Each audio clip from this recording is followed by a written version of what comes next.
O que aconteceria se eu te dissesse que uma cidade transbordando de beleza, luxo e prosperidade desapareceu em uma única manhã? Eles tinham tudo: riqueza, poder, terras férteis e liberdade para fazer o que bem entendessem. Mas por trás de todo esse luxo, havia um povo tão corrompido que seus lamentos chegaram ao céu. Esta não é apenas uma história de destruição. É uma história de julgamento, de misericórdia e de um homem que ousou perguntar a Deus: será que o Senhor realmente vai destruir o justo com o perverso? Há muito tempo, nas antigas terras de Canaã, duas cidades se destacavam no Vale do Jordão: Sodoma e Gomorra. Férteis e prósperas, as cidades eram exuberantes, como um jardim do Senhor, cheias de vida e abundância. Viajantes falavam de seu luxo, de seus mercados ricos e de sua arquitetura impressionante. Mas por baixo de toda a riqueza e beleza, a escuridão se alastrava. Eram cidades sem respeito por Deus, onde os habitantes haviam abandonado o que era certo e justo. A violência, a soberba e a crueldade se tornaram o seu modo de vida, e suas ruas ecoavam com zombaria e lascívia, não com canções de louvor. Eles rejeitavam o forasteiro e oprimiam os mais vulneráveis, deleitando-se no pecado e chamando-o de liberdade. O profeta Ezequiel escreveria mais tarde sobre eles: este foi o pecado de sua irmã Sodoma.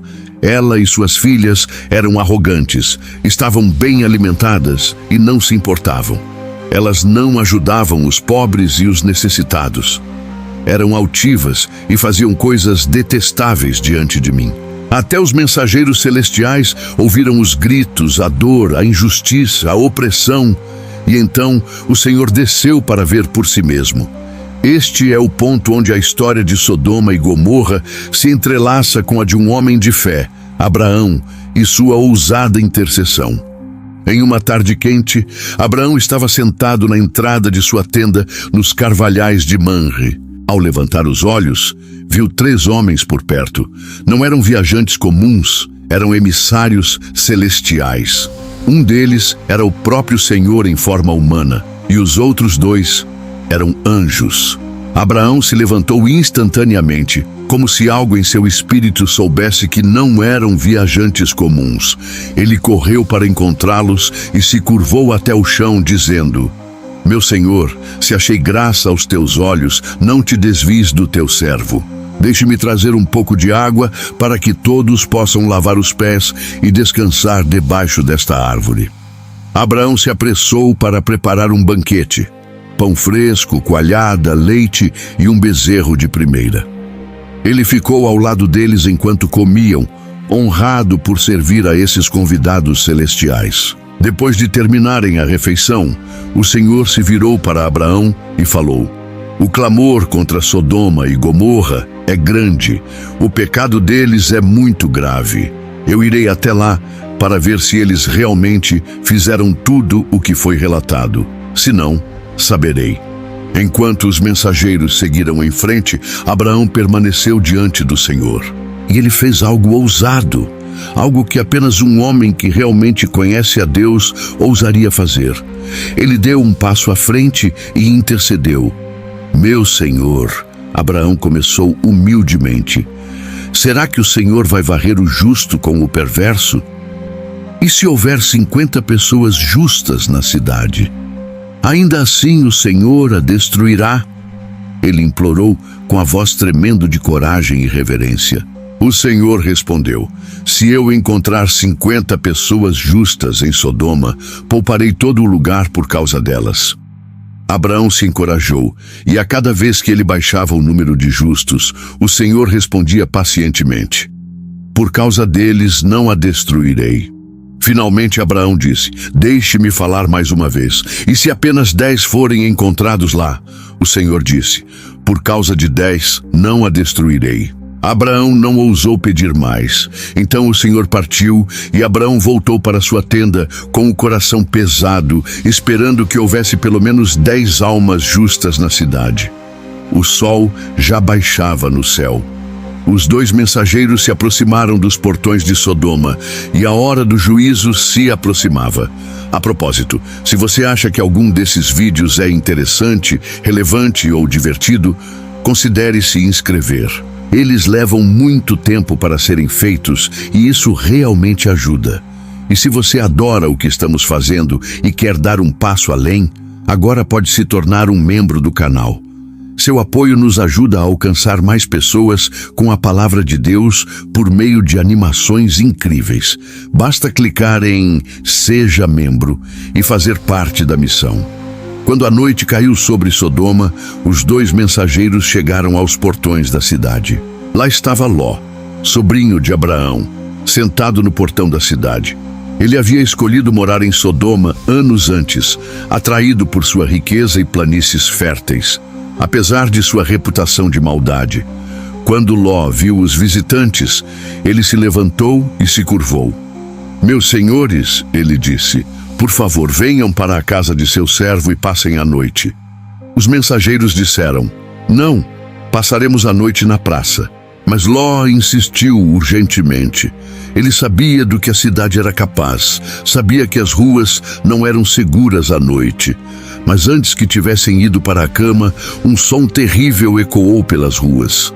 Homens de Sodoma, jovens e velhos, de todas as partes da cidade, cercaram a casa. Eles batiam na porta e gritavam, "Onde estão os homens que vieram para sua casa esta noite? Traga-os para fora, para que possamos conhecê-los." A exigência deles não era sobre hospitalidade. Era um pedido violento e imoral. Ló correu para fora e fechou a porta atrás de si. "Por favor, meus irmãos, não façam essa coisa perversa", ele implorou. Mas então, em um momento que tem atormentado leitores por séculos, Ló fez uma oferta horrível. "Tenho 2 filhas que não conheceram homem. Deixe-me trazê-las para vocês." A multidão só ficou mais furiosa. "Saia do nosso caminho!" eles gritaram. "Este homem veio aqui como um forasteiro e agora quer bancar o juiz. Nós vamos tratá-lo pior do que a eles."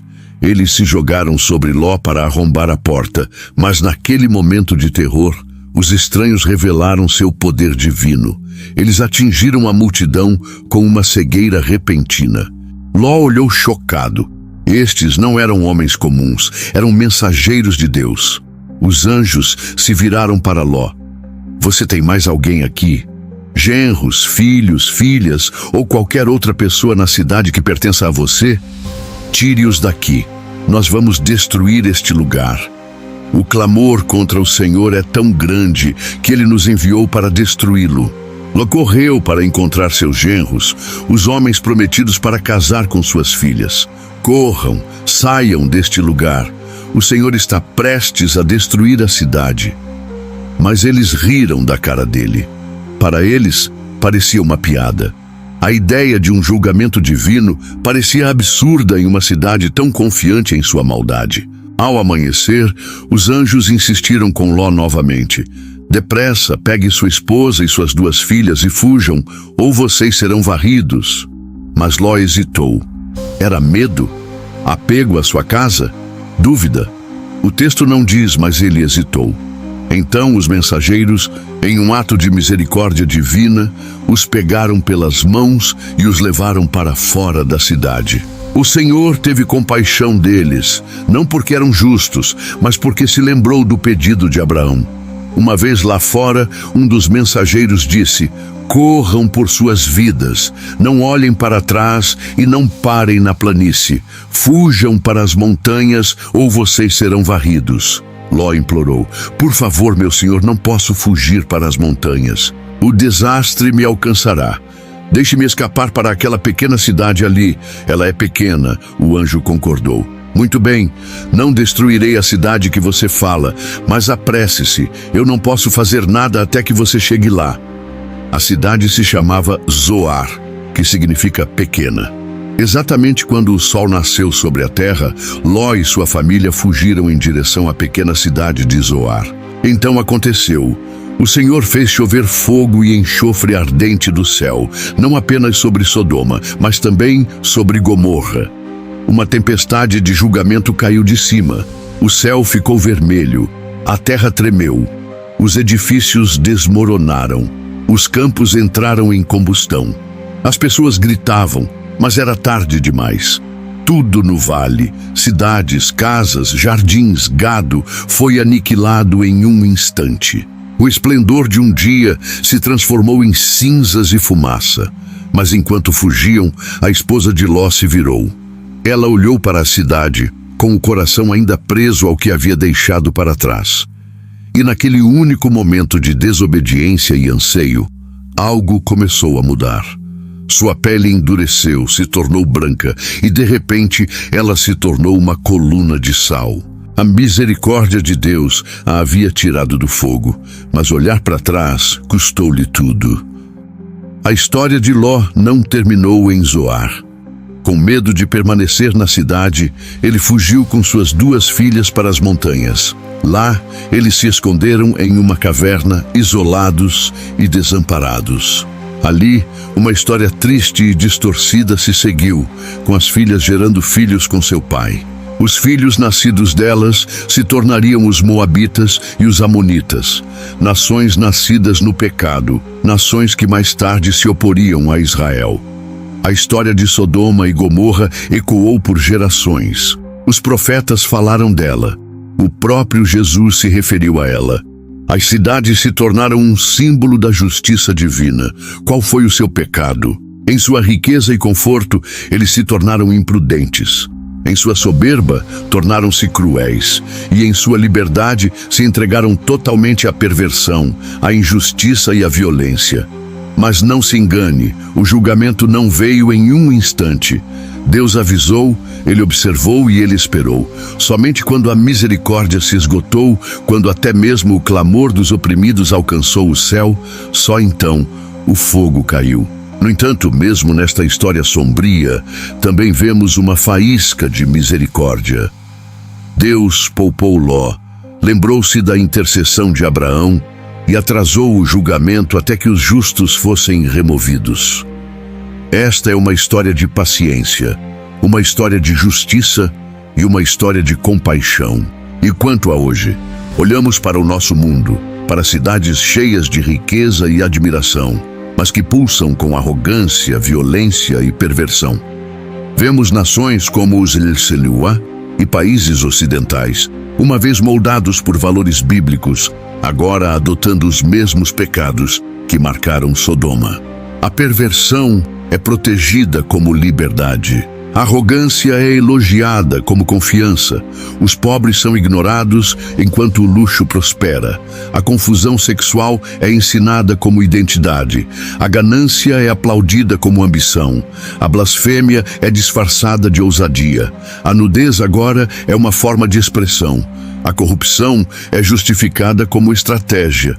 A oração é ridicularizada enquanto o mal é exibido. E aqueles que defendem a Deus são silenciados. Muitos hoje vivem como se o julgamento nunca fosse chegar, arrastados por uma maré de decadência moral que se diz progresso. Mas as Escrituras avisam: a justiça exalta uma nação, mas o pecado é uma vergonha para qualquer povo. No entanto, mesmo agora, há esperança. Deus ainda ouve, Ele ainda salva, Ele ainda estende a compaixão àqueles que se voltarem, se arrependerem e buscarem refúgio nele. Que todo o coração se lembre: o Senhor é tardio em se irar, abundante em amor, mas não deixará o culpado impune. O fogo que caiu não foi apenas punição, foi um apelo através do tempo, um chamado para cidades, famílias e indivíduos para acordarem, se voltarem e se lembrarem do Deus que julga, mas também salva. Neste mundo que se assemelha tanto à corrupção de Sodoma, seguir a Jesus pode parecer ir contra a corrente, um caminho solitário que muitos rejeitam. Seguir a Jesus pode parecer nada legal. As pessoas podem nos chamar de chatos ou antiquados, mas lembrem-se, o povo de Sodoma seguiu a multidão para a destruição. E a história deles é um aviso. Somos chamados a ser diferentes, a resistir à atração da maioria e a nos mantermos firmes na verdade. Jesus disse: entrem pela porta estreita. pois a porta é larga e o caminho é amplo que levam à destruição, e muitos entram por ela. Mas a porta é estreita e o caminho é apertado que levam à vida, e apenas alguns o encontram. A multidão não leva à vida, ela leva à morte. Então, recuse-se a seguir a multidão cegamente, como o povo de Sodoma fez. Viva de maneira diferente, ame com ousadia e brilhe como luzes na escuridão. Em um mundo que persegue sombras, Jesus é a rocha sólida, a esperança verdadeira e o caminho para a vida. Mantenha-se firme, portanto, na fé, mesmo que pareça nada legal, porque o caminho estreito com Jesus leva à vida abundante e eterna. Se você ainda não se inscreveu, por favor, não se esqueça de fazê-lo. Isso realmente nos ajuda a continuar fornecendo vídeos incríveis como este. E deixe um comentário abaixo. Queremos saber sua opinião sobre esta história e suas lições para hoje.